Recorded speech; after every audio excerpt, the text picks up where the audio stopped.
Good morning. स्वागत है आपका 12th क्लास राजनीति विज्ञान ऑनलाइन क्लासेज में। आज अपन चैप्टर पढ़ रहे हैं खंड ब में इकाई 3 में पार्ट 3 आतंकवाद, राजनीति का अपराधीकरण और भ्रष्टाचार।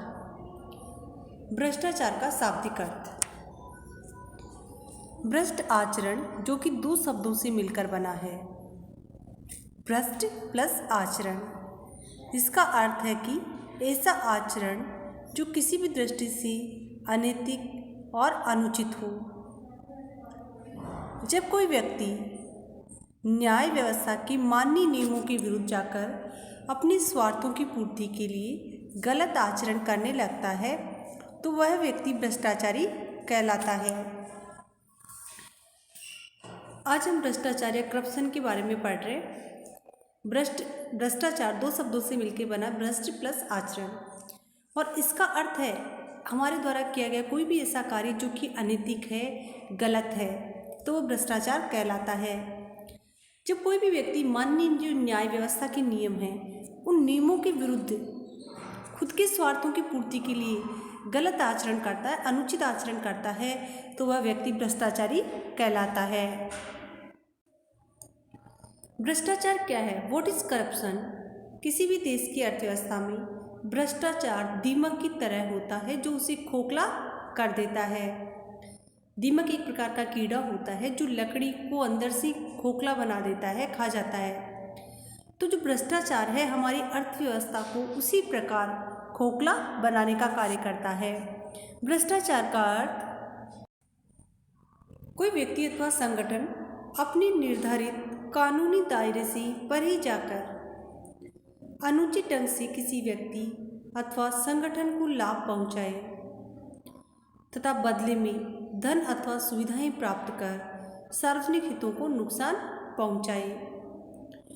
भ्रष्टाचार में बेटा ये होता है कि कोई भी व्यक्ति या संगठन जो उसके कानूनी दायरा है, जो नियम बने हुए हैं, उससे अलग गलत तरीके से किसी भी व्यक्ति या संगठन को लाभ पहुंचाए, रियायत दे, बदले में उससे पैसे प्राप्त करे, कोई सुविधा प्राप्त करे और सरकार की या प्रशासनिक हितों को नुकसान पहुंचाए, तो वो भ्रष्टाचार है।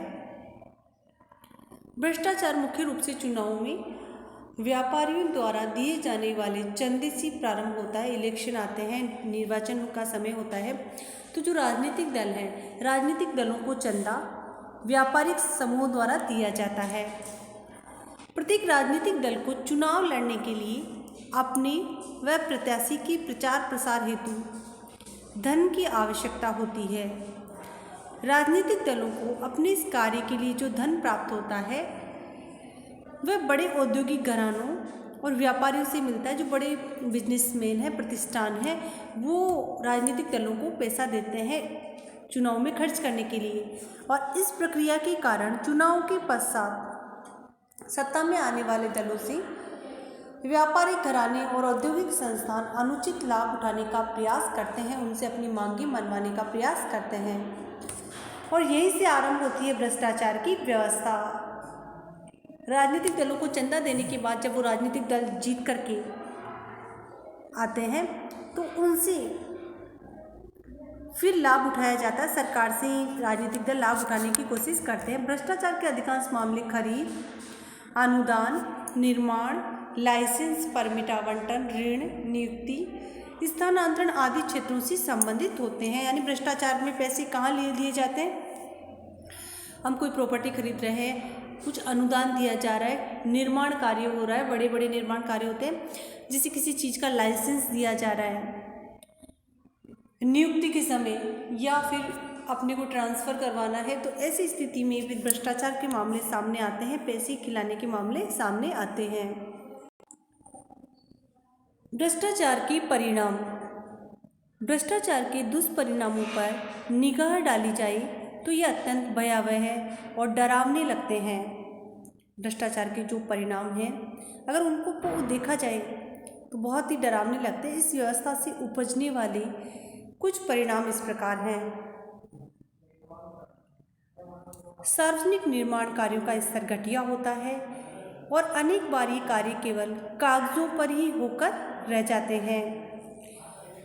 सरकारी रोड बनाना है, सरकारी भवन बनाना है, तो ये जो सरकारी निर्माण कार्य हैं, फिर क्या होता है, भ्रष्टाचार होता है। जिस पार्टी ने लाइसेंस लिया है निर्माण कार्य का, उसने प्रशासनिक स्तर पर पैसे खिलाए हैं, तो फिर वो क्या करेगा, उधर पैसे खिलाने के बाद में जो निर्माण कार्य है उसमें घटिया मटेरियल काम में लेता है, तो निर्माण कार्य का स्तर घटिया हो जाता है और अनेक बार यह कार्य केवल कागजों पर ही होकर रह जाते हैं। योग्य और निष्ठावान व्यक्तियों को उचित अवसर नहीं मिल पाते। जो योग्य व्यक्ति हैं, निष्ठावान व्यक्ति हैं, वो आगे नहीं बढ़ पाते, उनको सही अवसर नहीं मिल पाते। गरीब व्यक्तियों के जीवन जीने के प्राकृतिक अधिकारों पर प्रतिकूल असर पड़ता है। गरीब व्यक्ति के जो जीवन जीने का अधिकार है उस पर विपरीत असर दिखाई देता है भ्रष्टाचार के कारण। समाज में आर्थिक विषमता पनपती है। आर्थिक विषमता का अर्थ है कोई वर्ग बहुत ज़्यादा अमीर है और कुछ वर्ग बहुत ज़्यादा गरीब है। इसी गरीबी अमीरी की खाई अधिक चौड़ी होती है। भ्रष्टाचार के कारण काले धन का अंबार लगता है और इस कारण देश की अर्थव्यवस्था पंगु बन जाती है। काला धन वह धन जिस पर टैक्स नहीं चुकाया जाता है, काला धन कहलाता है। तो भ्रष्टाचार के कारण जो अधिकारी अफसर हैं, वो जो भ्रष्टाचार के रूप में पैसा खाते हैं उसको शो नहीं कर सकते, तो काले धन इकट्ठा होता है और देश की अर्थव्यवस्था पंगु यानी अपाहिज होती है, क्योंकि टैक्स नहीं दिया जाता इन लोगों के द्वारा। बेरोजगारी को बढ़ावा मिलता है। आम आदमी का सरकारी तंत्र पर विश्वास घटता है। इससे जनहित के मुद्दों पर लोगों में असंतोष पनपता है। जो आम आदमी है, सरकारी तंत्र पर से उसका विश्वास हट जाता है। जनता से जुड़े मुद्दों पर लोगों में असंतोष पनपने लगता है। सरकार पर लोगों का विश्वास उठने लग जाता है।